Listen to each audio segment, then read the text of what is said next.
Tricia from SkiTalk.com, and we have a 2025 ski that came out last year that nobody knew about. Well, you couldn't find them, I for know. starters, and we had actually requested to get one in our test fleet, and it took them until this year to finally get it into our test fleet. Right. A ski that we're talking about is the Fischer Ranger 84. Yeah, and I got to tell you, it was a surprise ski.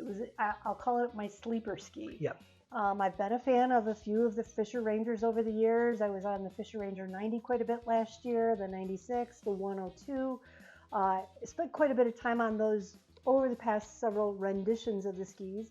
And, you know, every once in a while when a ski that's got a background like that free ride backbone that the Ranger series has, when they come down into the narrower sizes, I almost feel like it's a tweener ski, or maybe a ski that is going to speak to somebody who's a little bit more on the intermediate or advancing type side of the ski world.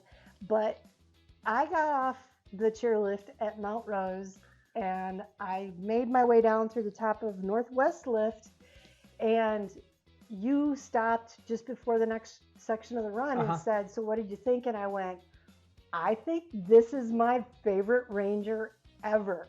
And that says a lot because I've liked a lot of the different renditions of Rangers over the years. What I would describe this as quick. It comes around quick. It's really easy to maneuver. If you had a question about whether or not to take out a carving ski or an off-piste playful ski on a day, this is the answer to that question. So I really was surprised. It really hit it out of the park for me. And I had to almost force myself to not take this out and ski it every day because I was enjoying it so much. It's funny, we talked about the ski was introduced last year, we didn't see him, and then we got a windfall of sizes for this year. Yeah. We've got the 167, the 176, and the 181. Turn radius is basically 14, 15, 16. Yeah. Okay, so it gives you an idea. Now, Fischer also does scale the sizing of their skis. So, I mean, everything here is 84 underfoot, but our tips and tails adjust so they keep the ski a constant feel. So when you're skiing the 167 here, I'm skiing the 181 or even the 176. I'm getting the same experience on those skis that you got, where sometimes those sizings do get off a little bit. Yeah, sometimes it happens, and this is one of them that just, it's been responsive. Right. Very responsive. And I'll tell you, one thing that says a lot about how good a ski is. One of our testers, Pat Banning, got on a ski, loved it. She took her own money and bought a pair. Yeah.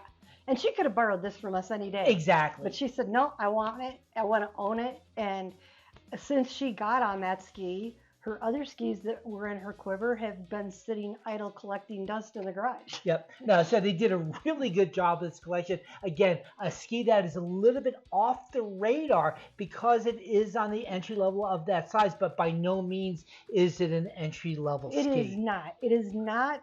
I'm not saying an intermediate can't ski it and enjoy it, but it's not targeted toward an intermediate skier. And yes, a lot of stronger experts are going to overpower the ski. Quite frankly, for that skier, they might go with the GT85 or even the Curve GT80, one of those skis.